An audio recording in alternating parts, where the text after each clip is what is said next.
Yes, sir. Right away. What's going on, YouTube, and welcome back to another episode of McLean's Man Cave.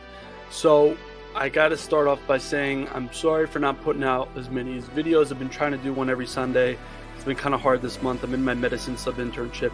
For those that don't know what that is, that's basically, I'm still a fourth-year medical student, but I'm working on a resident level. So, it's been crazy hours, pretty hectic. I decided, today we're going to be doing another tier list video based on all the Star Wars shows to date. And then when a new show comes out, I'm going to, just basically update it and just add another, show in there, like such as Bad Batch Season 2 or Kenobi or whatever. So, moving on, let's just jump into it right now. So the first one I got, the levels I actually changed from S tier, A tier to basically Jedi Master, Jedi Knight, Jedi Padawan, Jedi Youngling, and Bantha Poodoo. And if you don't know what Bantha Poodoo is, you need to read up on your Star Wars. Anyways, so let's start off with the first one we got, which is the Star Wars, the Clone Wars. This is from 2002 series. And this is I grew up on this. Everybody in my generation, we loved this. This was featured on Cartoon Network or Toonami or whatever. I had the DVDs for it, and I loved this show because it was really gritty. It was violent. So a lot of the times they say like, oh, we're trying to appeal to a younger audience, but they did an excellent job of doing both, where it appealed to a younger audience, but still was an amazing, gritty, really felt like Star Wars show. Had great villains. It introduced Asajj Ventress. It introduced Dirge. It showed General Grievous really kicking butt, which we always kind of wanted to see on a larger scale. And all in all, it was a great show. I mean, and you really got to see all the clone troopers really in depth. I wish it would, the clones were voice acted by Tamora Morrison, but still, the voice acting was done in a great job. So honestly, this grants the rank of Jedi Master. This was a great show. If you haven't watched it, you gotta watch it. Great show. All right, moving on to the Clone Wars, the 2008 series. Now, this one, it's hard because I actually forgot to add the movie Clone Wars into my Star Wars tier list for movies. I'm gonna have to do that at one point. But it started off as a movie, didn't really get the best reception from the audience. At first, a lot of people were like, "Oh, this Ahsoka character is pretty whack," and then look where Ahsoka is now, right?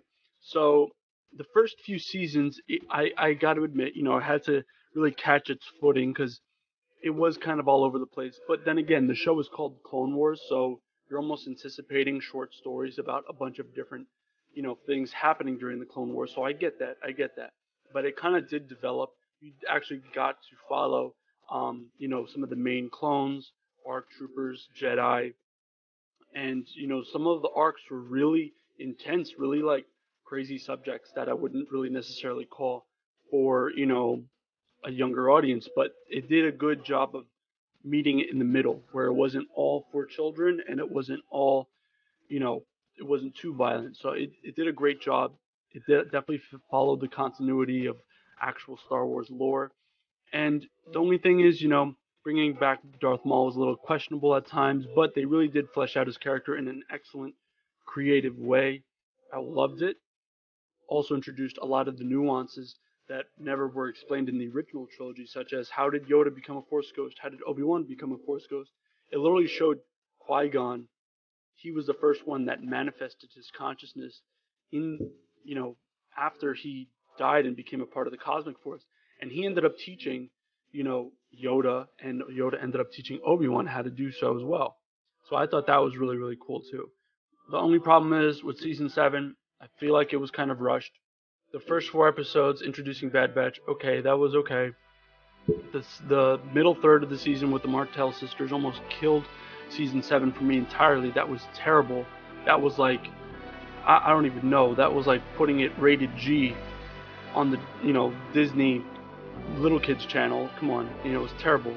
It was like, making drug smuggling but for kids. Like Disney, pick a lane. Or how do you make drug smuggling childish? I don't understand. Well, I can make a whole video on that on the side. But then the last four episodes of season 7 were really, really good. With the siege of Mandalore, that was really, really great. So Clone Wars has its ups and downs. I don't want to be too cruel on it. Some episodes did feel a little pointless, whether it was like Jar Jar Binks or some of like C-3PO. Just kind of some episodes just didn't really feel like they needed to be there. So because of that, I'm going to put that at Jedi Knight. I know a lot of people are going to be upset with me right now saying, oh, it deserves Jedi Master, but I think we can all agree on the whole, it was just right there missing that legendary status. Maybe if season 7 was a little bit more fleshed out, I would give it, Jedi Master. But moving on, with Bad Batch, which is basically the continuation of Clone Wars because it happens right after Order 66. So we get introduced to these characters at the end of season 7 of Clone Wars. I did feel like they created these characters originally for the younger generation. Okay, fine. I feel like this show has a lot of potential. It wasn't terrible, but again, it didn't really set its footing. It started off really good, and then it was kind of just like, all right, we're kind of aimlessly walking around. Where's the story really going? And it kind of wrapped things up abruptly. So I wouldn't say abruptly, but with a lot of unanswered questions. And I really think that they have a lot of potential with this story, especially with the introduction of Omega being, has the pure DNA of Jango Fett and only ages half as fast as a normal human. So that would be a really interesting arc because now we can see her being a normal, regular, 20-year-old, probably around Book of Boba Fett, which would be a great incorporation. They also incorporated, Captain Rex in there and Commando Gregor. And I mean, if you want to see what happens, because Commander Wolf was in Rebels, so I feel like they have a lot of potential to see where a lot of these clones ended up, whether it's Commander Wolf, Commander Fox, which you kind of know about, Commander Cody. I mean, this is an excellent opportunity to wrap up what happened to Commander Cody post Order 66. So I'm going to be a little bit nicer with this one. I do think they have potential for season 2, but as of right now, I'm putting it in the Jedi Padawan category. Moving on to Star Wars Rebels. Okay, this is going to be tough. So with Star Wars Rebels, the first season was terrible. It was like absolutely terrible. I don't even think a 5-year-old would like it. It was that bad. The end of season 1 was a little bit better, but to me, I never really could like Ezra Bridger. He was really annoying most of the time, and a lot of the episodes felt really, really repetitive. We're just going to kill these stormtroopers, steal their outfits, and blow something up that will hurt the Empire. It was kind of like, okay, we get it. It felt very repetition. But what I will say, some of the other characters, such as Hera or Kanan, or shall I say Caleb Doom, they were really interesting characters, especially seeing Caleb Doom in Bad Batch as a child. That was really cool. And Sabine, okay, she's a Mandalorian. She could definitely be in the future shows. So it does set some things up there. Had some nods about the Mandalorian history. And Zeb, which, I don't know, Zeb is Zeb, whatever. Honestly, Chopper is probably the GOAT of Rebels. We all love Chopper. But one thing I loved about Rebels that would really bring things up is in one of the final seasons, the episode A World Between Worlds, where essentially Ezra basically entered this portal that bridged was in the middle between the living force and the cosmic force, because the living force feeds the cosmic force and vice versa. And essentially, he entered this area where infinite timelines could happen and saved Ahsoka from Malachor when he was in this portal. And essentially, if Disney is paying attention, so Disney pay attention, we could technically have alternate universes like the Marvel universe or whatever. I don't know enough about Marvel. But essentially, we could have the sequels exist in a separate timeline, and everyone can, that love the sequels, they can do their own thing. But then we can have also another alternate universe because of the introduction of this plot. And then the actual loyal Star Wars fans could see the direction of where we really wanted Star Wars to go into. So Rebels is really complicated. It's really going to be hard to choose, but I'm going to have to put it in Padawan as well. It had its moments. It really had its moments, but a lot of the episodes kind of felt, unnecessary. Let's put it that way. So yeah, I'm gonna have to leave Rebels in the Jedi Padawan era. I know that Ezra's gonna be coming in either Ahsoka series or further on. Admiral Thrawn, amazing villain in Rebels. He's probably gonna be seen in live action soon as well. So we're gonna have to see. Eventually, we'll see if this increases. But for now, it stays at Jedi Padawan. Mandalorian. So this one I'm going to put in the Jedi Knight category, and I'll tell you why. A lot of people are also getting upset with me now, but I'm really reserving this Jedi Master tier for something that's really, really crazy. Um, Season 1 of Mandalorian was great. I really, really liked it. I would honestly put Season 1 of Mandalorian Jedi Master category. Season 2 kind of brought things down a little bit. It had its moments, like I said. I feel like a lot of these shows have their moments, but I'm talking about it on a whole. So, yeah, it had its moments introducing Boba Fett coming back, Luke Skywalker, a lot of things like that. But other than that, it felt really repetitious. It was almost like Rebels, where they're just like, all right, we're going to go and just kill a bunch of stormtroopers, the end, and I'll just like, all right, guys, we've seen this. Come on, we can get a little bit more exposition instead of just blowing up a whole platoon of stormtroopers every episode. Also, what I really detested about the one scene in season 2 of Mandalorian was that they were trying to basically bridge this giant gap between normal Star Wars and the Garbage Wars by that scene where they go to that Imperial base and on Navarro, and they basically see these like, stasis pods or whatever, and they're like, what is this holding? What's going on here? And if you don't already know, this is alluding to needing Grogu's blood to clone the Emperor somehow, which again still doesn't make any sense. So I want Mandalorian and all of Star Wars to stay as far away from that as possible. If you do that, I have no problem. Because of that, because a little bit of repetition, I'm bumping it down to Jedi Knight. Moving on to Book of Boba Fett. Now, all right, I don't know if you've already seen this finale yet, so spoilers, of course. Now, the premise was great. The first 2 episodes I thought were the best. I really did. A lot of people had a problem with the first episode. I don't know. It really set the tone for the story. It was dark. It was gritty. It was like showing all the, the things that Boba Fett had to overcome. And then it just lost it in the 3rd episode with this addition of the cyberpunk police, which I still believe that they belong in like Marvel somewhere, not in Star Wars at all. And I'm like, are you kidding me? Like, Boba Fett became almost pushed aside. And then it came, back. We're like, okay, we'll see, but it was only 7 episodes, and you're like, okay, we're at episode 4 already, and nothing has really happened yet. And then it derailed with episode 5 and 6, with Mando, a whole episode of Mando, whole episode of Luke and Grogu. Don't get me wrong, that's great. As a Star Wars show, that's great. But this is called the Book of Boba Fett. There's so much, story that can be taken from all of the lore, all the comic books, novels. I was expecting Bosk, Dengar, IG-88, a lot of these things that were just not talked about at all.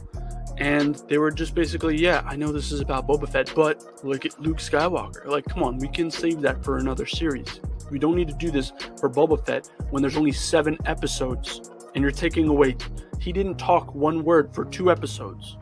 I mean, come on, guys. That's a little ridiculous. And then the last episode, the finale, although it looked good, it looked amazing, it was exciting, explosions, but Star Wars is not just all about that. I felt a little rushed, in my opinion, like, oh yeah, that Pike thing, let's go wrap that up. Let's just make a lot of explosions, boom, boom, boom. Okay, Boba and his gang wins, and they live happily ever after, and I'm like, really? It didn't leave on a cliffhanger. I've already talked about this. Why do we love Attack of the Clones, Revenge of the Sith, and Phantom Menace and Empire Strikes Back or Rogue One? Because it didn't have that perfect, nice ending. It was kind of like, what's going to happen? Or the bad guys are winning, or what's going on? So because of that, I was kind of disappointed.